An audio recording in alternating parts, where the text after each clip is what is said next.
की विवेचना से ज्यादा सब लोगों की निगाह, हालांकि दतिया पर भी है, लेकिन दतिया सीट क्योंकि पहले भी कांग्रेस के पास थी, 2023 में भी कांग्रेस के पास थी, इसलिए कांग्रेस पार्टी का अगर कोई वहां उम्मीदवार जीतता है तो बहुत चौंकाने वाली बात नहीं होगी। बस वो सीट इसलिए विवाद में हो आया या पूरी दुनिया की निगाह में आया जब भारतीय जनता पार्टी के मंत्री थे नरोत्तम मिश्रा जी मध्य प्रदेश में, उनका टिकट कट गया। बड़े कद्दावर नेता हैं और भारतीय जनता पार्टी के बड़े लोगों के साथ उनके बहुत बड़े ऊंचे संबंध रहे हैं। जब उनका टिकट कटा तो इस और उन्होंने थोड़ी बहुत बगावत भी की, उनके समर्थकों ने बगावत कर दी, तो मान मनोबल की गई और फिर बाद में वो मान गए और कैंपेन भी करने लगे। लेकिन खैर, वहां तो अगर कोई इस तरह की आती सफलता मिलती, बीजेपी वहां जीत रही होती तो बात बनती, चर्चा का विषय होती। लेकिन बीजेपी वहां भी हार रही है। लेकिन उस सब पर चर्चा करने का कोई महत्व नहीं है। महत्व अगर किसी चर्चा का है वो है बांकीपुर विधानसभा सीट, भार बिहार की राजधानी पटना की, वो शहरी क्षेत्र है, शहरी विधानसभा है, बहुत ही प्रबुद्ध विधानसभा है। उस विधानसभा सीट पर जो भारतीय जनता पार्टी की शैलेंद्र श्रीवास्तव के जमाने से, इनके पिताश्री जो अभी राष्ट्रीय अध्यक्ष हैं उनके जमाने से अब के राष्ट्रीय अध्यक्ष तक की गढ़ थी। अब आप इसी से अंदाजा लगा लीजिए कि उस गढ़ में प्रशांत किशोर ने उनको मात दी जिनके लिए कभी प्रशांत किशोर मुलाकात के लिए खत पर खत लिखते थे।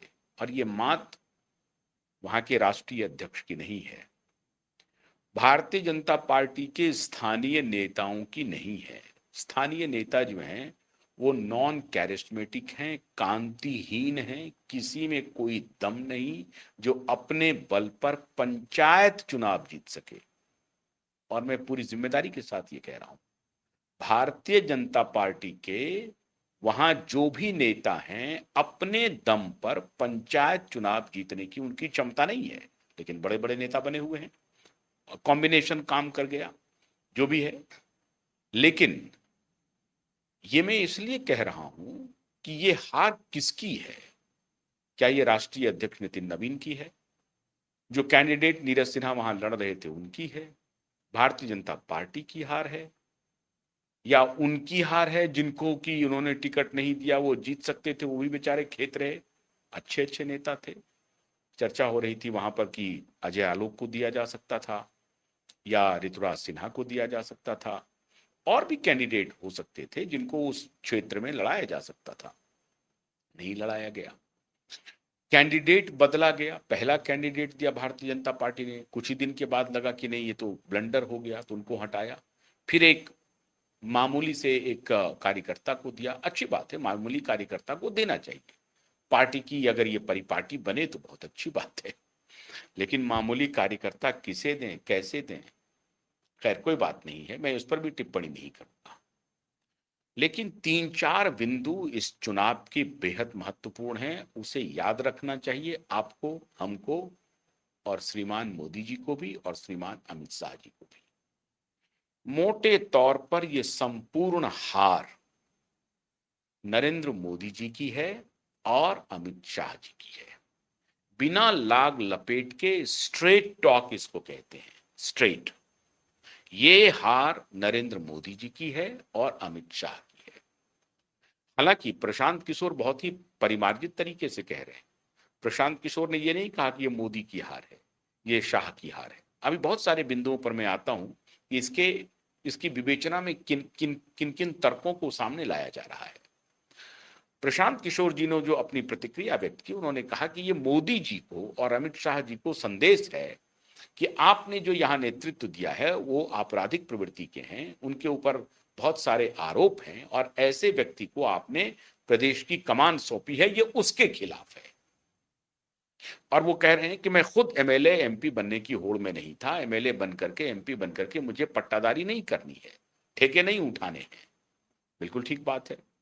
तो ये कह रहे हैं कि जात टूट गई, धर्म टूट गई, भाषा टूट गई, ये सारी बातें टूट गई।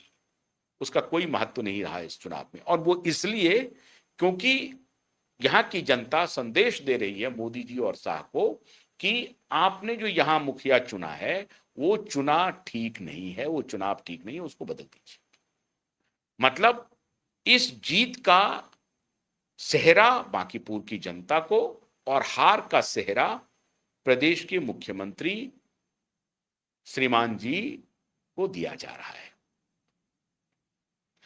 अब सम्राट जी को कहा जा रहा है कि आपके नेतृत्व में, मतलब आप मुख्यमंत्री, भारतीय जनता पार्टी के नेता हैं, मुख्यमंत्री हैं, आपके नेतृत्व में चुनाव हुआ और आपको ये जिम्मेदारी लेनी पड़ेगी। ठीक है, वो सामने से दिखते भी हैं, लेकिन मैं ऐसा नहीं मानता हूं कि सम्राट चौधरी की वजह से यह हार हुई है। बिल्कुल हार नहीं हुई है। मैं बिल्कुल ईमानदारी से कह सकता हूं कि यह हार नितिन नवीन की है, पूरी तरह से नितिन नवीन की हार है। और आप एक ऐसे व्यक्ति को, बड़ा संगठन की क्षमता है, बड़े ही उदात्त हैं, वो कमाल के हैं, उनको आपने संगठन में ले आया है, राष्ट्रीय अध्यक्ष। भाई राष्ट्रीय अध्यक्ष के पद पर अमित शाह तक जब आए थे तभी ये बात होने लगी थी कि भाई और भी बड़े शानदार किस्म के नेता होते तो बड़ा अच्छा होता, लेकिन फिर भी अमित शाह के साथ तो एक ट्रैक रिकॉर्ड था और उसकी वजह से वो एक राष्ट्रीय स्तर के नेता हो गए थे, तब वो जाकर के राष्ट्रीय अध्यक्ष बने। लेकिन उसके पहले जो राष्ट्रीय अध्यक्ष बने, आप कह लीजिए कि वो एक कस्टमरी पोस्ट ही हो, पार्टी काम करती है, लेकिन फिर भी राष्ट्रीय अध्यक्ष जो होता है वो किसी पार्टी के आइडियोलॉजी, विचारधारा, उनका दर्शन, उनका विचार, उनके अंदर कितनी गहराई है, देश विदेश, राष्ट्रीय अंतर्राष्ट्रीय स्तर की क्या समझ है, कोई विशेष दर्शन हो देश को आगे ले जाने का, इस सब की बात अपेक्षा की जाती है। तो मोदी और शाह ने ये अपेक्षा नहीं की। पूरी ईमानदारी से ये बात बोलनी पड़ेगी, मजबूती से कहनी पड़ेगी। ये चयन सिर्फ और सिर्फ मोदी और शाह का है। तो पहली गलती तो ये हुई कि नितिन नवीन को उन्होंने राष्ट्रीय अध्यक्ष बनाया, और फिर ये गलती, ये जो अति विश्वास है कि मैं वहां कुत्ते को भी दूंगा, बिल्ले को भी दूंगा, वो चुनाव निकाल लेंगे तो वो जीत जाएंगे। एक पक्षी, एक तर्क तो ये आ रहा है, और ये पूरा पैकेज है जो देश में जो वातावरण मोदी और शाह के खिलाफ बना है या भारतीय जनता पार्टी के खिलाफ बना है, ये उस पैकेज का एक अंश आपको बांकीपुर में भी देखने को मिलेगा। छात्र नाराज थे, यूजीसी का इन्होंने एक्ट लाया था, वो जो इलाका है उसमें उस वर्ग के लोग अधिक हैं जिस वर्ग के ऊपर यूजीसी की एक्ट की मार पड़ने वाली थी, वो भी नाराजगी थी। ये सारा कॉकटेल बना। उसके बाद ये पेपर लीक का एक वातावरण बन गया था पूरे बिहार में। आप देख रहे होंगे कि पूर्णिया में, कटिहार में, मुजफ्फरपुर में, गया में, बेगूसराय में, पटना में बलवा हुआ। जंतर मंतर के बाद अगर किसी एक प्रदेश में बलवा हुआ तो वो था बिहार। इसका मतलब बिहार में ये